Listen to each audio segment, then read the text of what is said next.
What's on, ladies and gentlemen? My name's Ross, I like games, and today we are continuing our look at all the new cards from Worlds Collide, the new Keyforge expansion, by looking at the Saurian Republic. Now, quick disclaimer as we start this video, we're looking at all the new cards, but the Saurian Republic is a new house, which means that every card is a new card, and I'm not doing one video looking at 53 new cards. That is ridiculous. So we're splitting it into two, and we're starting off today having a look at all of the creatures. So, let's go in set order, shall we? Starting off with BRUTODON Auxiliary. It is a creature. It's got 6 power, 0 armor, which is pretty beefy, although Saurian Republic as a house are pretty beefy. It's got Taunt, which means you cannot attack the neighbours of BRUTODON Auxiliary. You've got to go after BRUTODON Auxiliary itself. And it's got Hazardous too, so if you want to attack it, you take 2 damage before the fight even happens. Lots of power, Taunt, Hazard, good combination. Legatus Raptor is a 4 power, 1 armor creature. And when you fight, you may exalt Legatus Raptor, and if you do, ready and use another friendly creature.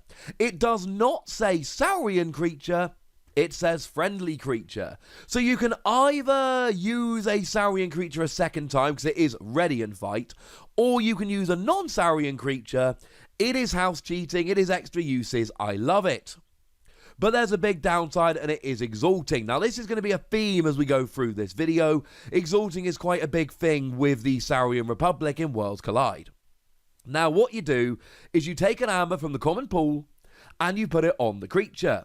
And remember the rule that when a creature with an amber on is destroyed, the amber goes to the other player. So when you exalt, you're basically putting amber from the common pool onto your creatures that your opponent can then get when they destroy your creature. There are some ways to get around this. We'll hit them all as we go through or in the next video. But do please be aware that exalting comes with significant downsides. ODOAC the Patrician is a 5 power, 0 armor creature, and when you play, you capture 1 amber. While it's got amber on it, your amber can't be stolen.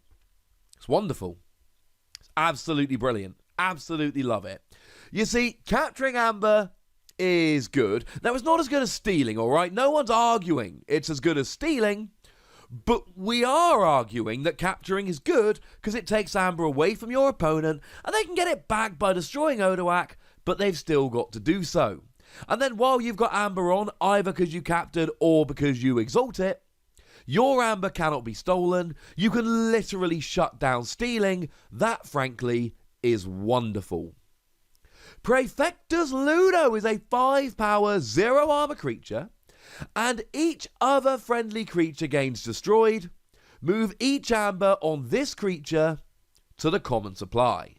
This is a creature that you need, ladies and gentlemen. When you're playing Saurian Republic, when you're exalting, this is one of the best things we've got for basically stopping your opponent. Because generally speaking, you keep exalting, your opponent destroys, they get all the amber, and that ends up looking bad. But here, your opponent destroys your creatures, the amber goes back to the common supply. So if you exalt, the amber comes from the common supply onto you and goes back. But if you capture, okay, you don't get to keep it, but you take it from your opponent then destroys the creature, the amber goes back to the common supply, and okay, you haven't gained an amber, but they have lost an amber. If you've got a deck full of exalting, you need Mr. Ludo, or Mrs. Ludo, but very important to note here, your opponent will be going after it. Like, if you've got 7 exalted creatures, your opponent is gonna go after PRAEFECTUS Ludo before they go after the exalted creatures. It's just the way it is. QUESTOR JARTA is a 3 power, 0 armor creature with elusive. That is to say, the first time it is attacked each turn, nothing happens. And when you reap, you may exalt QUESTOR JARTA to gain an amber. Now, we've talked about exalting, we've talked about why it's awkward, we've talked about the potential upsides, there are more in a moment. But what's really cool here is you gain an amber. So, okay, you're exalting, your opponent can get an amber later, But you're gaining 2 now, because you gain an amber when you reap, and then you gain another amber if you exalt. So you're gaining 2 amber, and you're putting an amber on there which your opponent might be able to get back. But then again, there's plenty of ways around it. So this is brilliant. Worst case scenario, you get 2 amber now and your opponent gets 1 amber in the future. I don't think that's bad. RHETOR GALLIM is a 3 power 0 armor creature, and when you play, your opponent's keys cost 3 more amber during their next turn. And when you reap, you may choose to exalt RHETOR GALLIM, and if you do, your opponent's keys cost 3 more amber during their next turn. This is extremely reminiscent of Lash of Broken Dreams. Except that's an artifact, so the turn you play it down, it goes into play exhausted, and you've got to wait till next turn to use it. Here you can use it the turn you play it down, and the next turn, and the next turn, and the next turn. Problem is, of course, that being a creature, it's far more easily removed than an artifact. You can just attack it and destroy it, and there's no elusive or anything here to help you out. And you have to exalt, and then there's a 3 power 0 armor creature without elusive that your opponent can destroy to get an amber. Having said that, some creatures you don't mind exalting, like for instance, Cinnatus SHRIX. A 4 power 1 armor creature that lets you spend amber on Cinnatus SHRIX as if it were in your pool. So at the beginning of your turn, if you've got 4 amber in your pool and 2 amber on Cinnatus SHRIX, you can spend that 6 amber to go ahead and forge a key. Now, obviously, there is an exalting mechanic here. When you play, you may exalt. When you reap, you may exalt. Says may, so you can choose not to if you so wish. And this is just brilliant. It's absolutely brilliant. Now, don't get me wrong. There will be a gap in time between you exalting SHRIX and you spending the amber, during which your opponent can destroy it and get the amber. But this is another one of those, you've got to time it correctly. You've got to play it right. If you do play it right, this is pretty awesome. THERO Centurion is a 6 power 1 armor creature, so another fairly beefy Saurian Republic creature. And when you play or fight, you capture an amber. Capturing amber's good. Like I say, it takes amber away from your opponent. They can get it back, but you take it now, they might be able to get it back in the future. And then, of course, we've got things like PRAEFECTUS LUDO, which means that when you capture the amber and then you get destroyed, it goes back to the common supply instead. And we're looking at a really nice creature. Now, you have got to survive the fight in order to capture the amber, but of course, you're a 6 power 1 armor creature. You'll survive a few fights. TRICERIAN Legionary is a 5 power 1 armor creature with taunt, so you have to attack it, you cannot attack its neighbours. And when you play, you ward a friendly creature. Now, this is nice. We like this. And the reason, very simply, is warding is phenomenal. Warding means that you put a ward counter onto the creature, and when it would be damaged, destroyed, or otherwise removed from play, you take off the ward counter and it survives. And it's not just being destroyed by damage. You've got stuff like Lights Out that would pick it up, or Collector Worm that would put it into the archive. And the new rules document the other day, I did go through that, I'll pop a link in the description, that confirmed that any way it would leave play is prevented by ward. Exalting is awkward, warding is brilliant. Centurion STENOPIUS, 3 power, 2 armor, that's kind of beefy, well, the armor at least. It gains plus 3 power for each amber on it, and when you play, or fight, or reap, you may exalt Centurion STENOPIUS. So, it's not actually a 3 power, 2 armor creature. If you want, the second you play it, you can make it a 6 power, 2 armor. And then you can fight, and if it survives, it becomes a 9 power 2 armor. You see where we're going here? This just gets bigger and bigger and bigger as you go along. It really is a very, very nice card indeed, once you get it built up. The thing to remember is, no matter how big and beefy you get it, you've got a bunch of amber on. Sooner or later, it's going to leave play. Your opponent will get the amber. So I love it as a fighter, but you've got to have an exit strategy. Draco PRAECO is a 4-power, 0-armor creature, and when you reap, you may exalt Draco PRAECO. If you do, choose a house, enrage each creature of that house. Cool. Now, this is another one of those new mechanics from Worlds Collide. Again, I've pop a link in the description to the rules document where I explain it all. Draco PRAECO enraging, basically, enrage is where you put a rage counter on, and then the next time that creature is used, if able, it must fight. So if, for instance, there are no targets on your opponent's board, then you can reap instead. When you fight, you remove the rage counter, and I wasn't clear enough about this in my rules video, so let me say it now. The rage counter is only removed when you fight. That is to say that if a creature is enraged, but there's no target, so you reap because you cannot fight, you keep the rage counter until the next time you fight. You've got to exalt, which kind of sucks, but you do get to enrage an entire house worth of creatures, though this is double-sided, so if you really want to enrage all your opponent's disc creatures, but you also have disc creatures, you also have to enrage your own. Gargantodon is the very biggest creature that we've ever had, by a little bit. It is a 16-power, 0-armor creature, but it looks like it's the size of a small town, so that probably makes sense. Now, because it's so powerful, you know there's going to be downsides, and there are. It enters play stunned, and it only deals 4 damage while fighting. So even though it's got 16 power, when it's fighting, it only deals 4 damage. Which means that a 5-power creature can go and pick away, doing 5 damage, knowing that it only takes 4 back. But each amber that would be stolen is captured by a creature controlled by the active player instead. Now again, this is a double-sided skill. It works for you and your opponent, but it turns all stealing into capturing. And captured amber goes back when the creature is destroyed.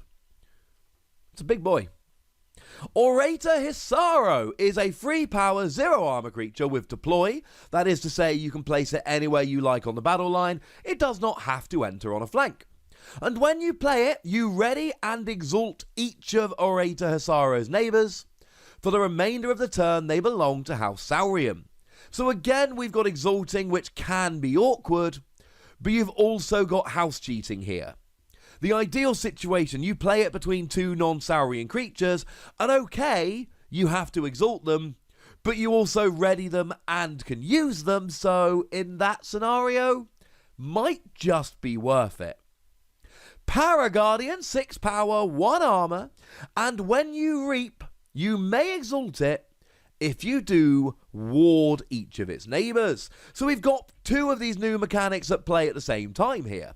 You have to exalt PARAGUARDIAN, although again, 6 power, 1 armor means it's not the easiest thing to take out, but you get to ward each of its neighbours. And to be honest, I don't mind exalting when you reap. Like we said earlier, worst case scenario, you get an amber now, your opponent might get an amber in the future. When you're warding 2 creatures, I'm here to say, yeah, I think it's worth it. PHILOPHOSAURUS is a 4-power, 0-armor creature, and when you reap, you may look at the top 3 cards of your deck, archive 1, add 1 to your hand, and discard 1. We don't get much search in Keyforge. It's not a big searching game. And this isn't searching per se, but having said that, we all kind of liked Igor back in Age of Ascension, and Igor looked at the top 3 cards of your deck, discarded 2 and put 1 in your hand. Well, this is that, but you also get to archive 1, and you've got 1 extra power, so if we like Igor, we like this. To be fair, Igor was a play skill. This is a reap skill, but that just means you can use it multiple times. After you've played Igor, it's kind of meh. TERRORDACTYL, 12 power, 0 armor. So again, we know there is going to be a downside here, and there is. It enters play stunned and only deals 4 damage while fighting. It has the exact same downsides as Gargantodon. But before you fight, you deal 4 damage to each neighbour of the creature that TERRORDACTYL fights. That's cool. Which means you actually are doing 12 damage when you fight. Now, it's 4 to the active and 4 to each neighbour of the active. It ain't perfect, but it's still 12 damage, and it's still a 12 power creature. It's a big boy. Tribune Pompetus is a 4 power, 2 armor creature, so we got a bit of armor here. Each friendly creature gets +2 power for each amber on it. I told you that there were going to be upsides to exalting. Here we go. Now, of course, there is a great combo here with Centurion STENOPIUS, who already gets +3 power for each amber on it. Once you bring in Tribune Pompetus, you get +5 power for each amber on it, and that can get silly quickly. And because it's not a natural 18 power creature, it means that you can actually play this without downsides. Now, when it goes down, yes, okay, you lose the amber on it, your opponent gets it, you don't lose it, they take it, but you can have some beefy creatures here. And before you fight, you may exalt Tribune Pompetus. Now, before fight is very important. It means you'll go into fight as a 6 power, and then an 8 power, then a 10 power, but you don't have to. It's completely optional. You can just whack Tribune Pompetus down, never exalt it, just reap with it, and give all of your creatures that have to exalt huge bonuses. I'm cool with it. Cinnatus Rex has got to be one of the best creatures in Saurian Republic. It is a 6 power, 4 armor creature, and when you fight, you may exalt him, which is kind of awkward, but then you ready each other friendly card. This says cards, so we're talking creatures and artifacts here. Now, one of the themes of the Saurian Republic is you've got to exalt. Is it worth it? When it comes to Cinnatus Rex, yes. It is absolutely, definitely, certainly worth it. Without question. As long as you've got things. Okay, as long as you've got other creatures which are, worth readying. It's brilliant. Now, the downside is, if there are no enemy creatures, you get destroyed. That is the big downside. But, no, we're cool. We are absolutely cool. Crassosaurus, 4 power, 2 armor, with elusive. And when you play, you capture 10 amber from any combination of players. If it ever has less than 10 amber on, fewer than 10 amber, you purge Crassosaurus. 4 power, 2 armor's beefy. Capturing 10 amber is great. But if it ever goes below 10, it gets purged. Purged! Still cool, though. I mean, certainly if you've got Tribune Pompetus and Crassosaurus in the same house, you play it down, capture 10 amber, and then all of a sudden you turn into a 24 power creature. Now, of course, the downside here is you'll almost never get this into play. You'll almost never get it into play. Because the problem is, if it's got fewer than 10 amber on it, you purge it. Well, that means if your opponent has 8 amber, you play it down, you capture 8 amber, it gets purged, your opponent takes the amber back. So you've got to wait until they've got 10 amber. If your opponent doesn't have 10 amber, you cannot play it. Yeah. So, great if you can catch your opponent with 10 amber. Now, to be fair, you often will be able to catch them with 10 amber, because thinking about it, it's during your turn after they've gotten ready to forge. So in theory, they're going to try and have as much amber as possible to forge the next turn. And if they try and keep, say, 8 amber so you can't use Crassosaurus, you might be able to remove 3 and stop them forging a key. Grimlocus Dux is an 11 power, 2 armor creature with Taunt, which is great because it means you can't attack your neighbours, you have to attack it. And 11 power, 2 armor is phenomenal, but when you play, you've got to exalt it twice. It's another one of these you really need to make sure that you've got a way to make the most of exalting and to use that amber elsewhere if you're really going to use this effectively. Compsos Haruspex, 4 power, 0 armor. Each friendly creature's play effect is a play or reap effect. And this could be good or bad, right? If you take Grimlocus Ducks, then you've got to exalt it twice when you reap. No! Crassosaurus reaping to capture 10 amber. Phenomenal. Absolutely phenomenal. Orator HISSARO, when you reap, you ready and exalt each of its neighbours. They belong to House Saurian, and you get to use them. Love it. So, this can be great, but it can backfire, especially for the exalting when you play skills. Livia the Elder, 4 power, 0 armor. When you reap, you may exalt Livia the Elder. If you do, each friendly creature's fight effects and reap effects are fight reap effects for the remainder of the turn. So something that would only happen when you fight now happens when you reap. Something that would only happen when you reap now happens when you fight. And this can be really nice. You might like the skill, but you might want to reap. So Cinnatus Rex, you reap, exalt it, and ready every other friendly card. You don't have to fight unless you really want to. Primus Unguis is a 5 power, 1 armor creature, and each friendly creature gets +2 power for each amber on Primus Unguis. So whereas Tribune Pompetus gives each friendly creature +2 power for each amber on that creature, Primus Unguis gives each creature +2 power for each amber on Primus Unguis. And of course, when you reap, you can exalt him. There needs to be an exalt thing here so that you can actually build up the amber, and hence the power on the rest of your creatures. 5 power, 1 armor is quite beefy compared to other houses, not great in the Saurian Republic. But once again, it really is going to be a question as to how much you can afford to put on here. I'm not sure how much I love it.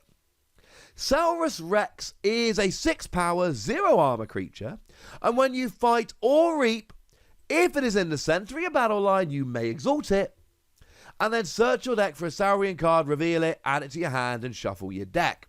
It's the leader. Every house in Worlds Collide has a leader, which has a skill dependent on it being in the center of the battle line, and it is Saurus Rex for the Saurian Republic. The thing is here, it's phenomenal. Now, I know you've got to exalt and that kind of sucks, but I mentioned earlier we don't have searching in Keyforge. We have very little searching. This literally means that every single Saurian turn, you can get any Saurian card that you want, including the key cheat. More on them in the next video. It's phenomenal. It is definitely worth exalting. Senator Brachus, 4 power, 0 armor.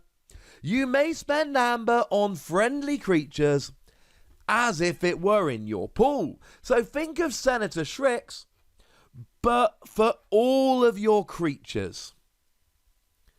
Again, you've got to have an answer. If you're going to be exalting constantly, you've got to have a way to use that amber or really mitigate the downside of all that exalting. Senator Brachus has your back.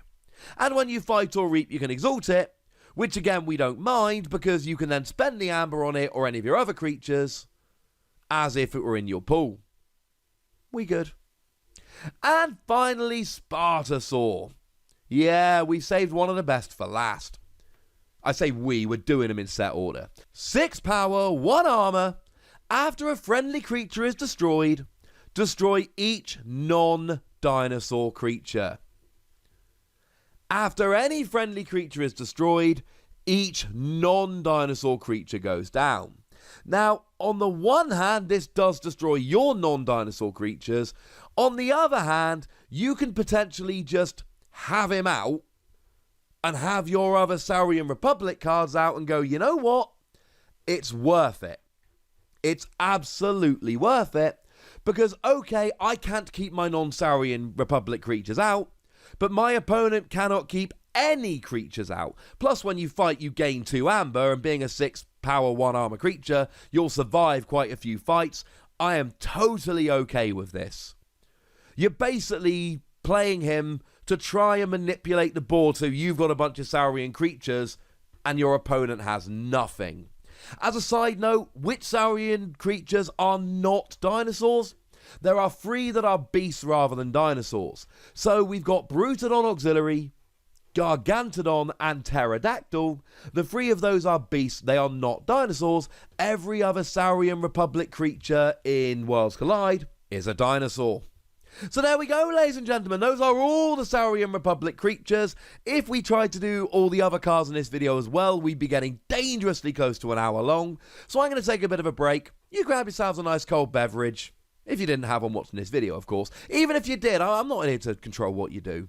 And I'll be back in a couple hours showing you all the non-creature Saurian Republic cards in Worlds Collide. Sounds like fun, right? For now, I want to know what you think of all of these creatures, so let me know in the comment section. Go nuts, be nice, and then make sure you like this video, subscribe to this channel, and follow me on Twitter at @TheWossy, where we talk Transformers and Keyforge and Pokemon and Final Fantasy and whatever games take our fancy, honestly. And do please consider checking out patreon.com/PTCGradio, where you can support the channel, get weekly bonus podcasts, and so on. But by far the most important thing, as always, look after yourselves till next time, would ya? Thank you very much for watching. My name's Ross, and you've been watching Wossy Plays.